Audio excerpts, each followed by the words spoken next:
그때 사람들이 마귀 들려 말 못하는 사람 하나를 예수님께 데려왔다. 마귀가 쫓겨나자 말 못하는 이가 말을 하였다. 그러자 군중은 놀라워하며 이런 일은 이스라엘에서 한 번도 본 적이 없다 하고 말하였다. 그러나 바리사이들은 저 사람은 마귀 우두머리의 힘을 빌려 마귀들을 쫓아낸다 하였다.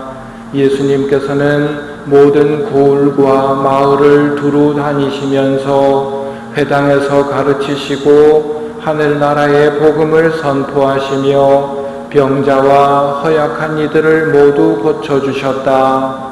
그분은 군중을 보시고 가엾은 마음이 드셨다.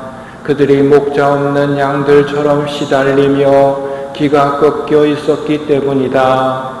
그래서 제자들에게 말씀하셨다. 수확할 것은 많은데 일꾼은 적다.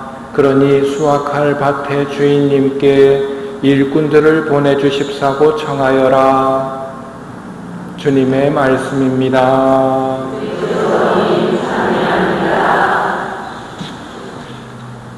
오늘 복음에서 사람들이 마귀 들려 말 못하는 사람 하나를 예수님께 데려옵니다. 마귀가 쫓겨나자 말 못하는 이가 말을 하였습니다. 마귀를 쫓아내는 이야기, 이거는 나하고 상관없다라고 생각하실 수도 있겠지만 그렇지 않을 수도 있습니다. 마귀가 하는 짓이 무언가 하면 사람을 억압하는 겁니다. 말을 못하게. 예수님이 하시는 일은 해방을 시키시는 겁니다. 다시 말할 수 있게. 말을 할 수 있으면 해야 될 때 해야 됩니다. 마귀들이 우리들도 말 못하게 할 때가 있단 말입니다. 언제입니까? 특히 고해성에서 자기가 지은 죄를 부끄럽게 만들고 말 못하게 만들어서 그 죄로부터 해방되지 못하도록 우리를 유혹합니다. 마귀가 말을 못하게 할 때는 우리를 멸망시키고 해코지하려고 말 못하게 하는 겁니다. 그러니 말을 해야 될 곳에서는 꼭 말을 해야 되고, 그러기 위해서는 내가 말을 해야지 결심해가 될 게 아니고 주님의 도우심을 청해야 됩니다. 말할 수 있도록 도와달라고 수호천사의 도움, 성령님의 도움 청하면서 고해성사를 준비해야 됩니다. 예수님께서 이렇게 마귀를 쫓아내고 사람을 해방시키셨는데 바리사이들은 저 사람은 마귀 우두머리의 힘을 빌려 마귀들을 쫓아낸다 하는 말을 합니다. 제대로 알도 못하고 마귀 쫓아낼 능력도 없는 것들이 이렇게 이야기를 하는 겁니다. 미움으로, 시기로 예수님의 모습을 전부 다 안 좋게 이야기를 하죠. 우리가 집중해서 봐야 될 것은 이런 바리사이의 모습이 아니고 예수님이 어떻게 대응하시는 겁니다. 예수님은 악을 악으로 대응하시지 않습니다. 악에 대해서는 말다툼할 필요가 없습니다. 말다툼하다가 같이 악에 맞춰서 같이 죄를 짓기 쉽거든요.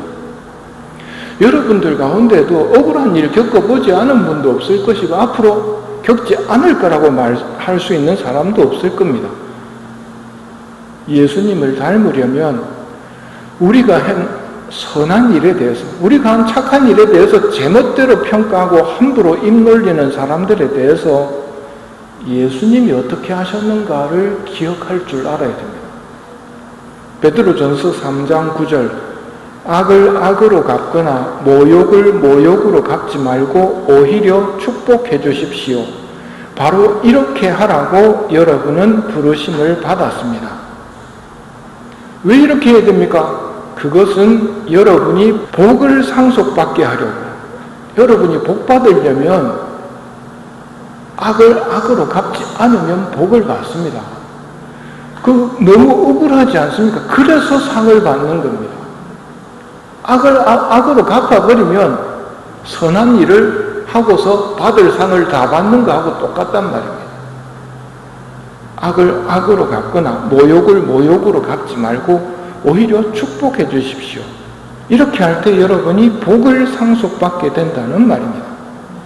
우리가 상속받을 복은 하늘나라에서 완성됩니다. 지금 짓고 있는 집은 하늘나라에서 완성이 됩니다.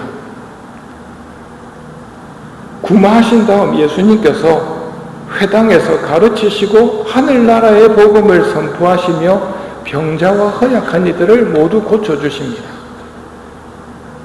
잘 새겨야 될 말씀입니다. 하늘나라에 대한 희망, 하늘나라를 선포하시는데 그 하늘나라에 대한 희망이 있느냐 없느냐가 올바른 신앙인이냐 아니냐를 가늠해 볼 수 있는 물음입니다. 예수님은 하늘나라의 복음을 선포하십니다.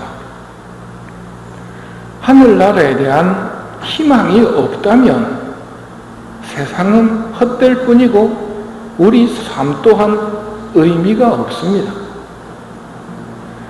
신앙이 없는 사람들, 특히 흉악범들이 그런 말 많이 합니다. 죽으면 끝이라.